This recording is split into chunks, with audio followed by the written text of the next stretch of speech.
First, open up the Instagram app on your device, whether it's an iPhone or Android. Now, let's switch to a professional account. Tap on your profile icon at the bottom right, then tap on the three lines at the top right. Scroll down until you see Account Type and Tools, and tap on it. Switch to a professional account. It doesn't matter which type you choose.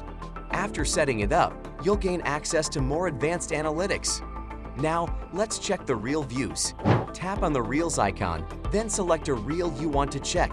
Tap on View Insights. Here, you'll see some insights like the number of plays, hearts, and comments. Keep in mind that if you've just switched to a professional account, the data might be limited at first. To get more detailed insights, make sure to enable these insights before posting a new reel through the professional dashboard.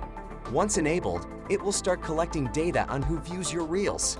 You can also view insights for other reels in the same way. Simply tap on Insights for the respective reel.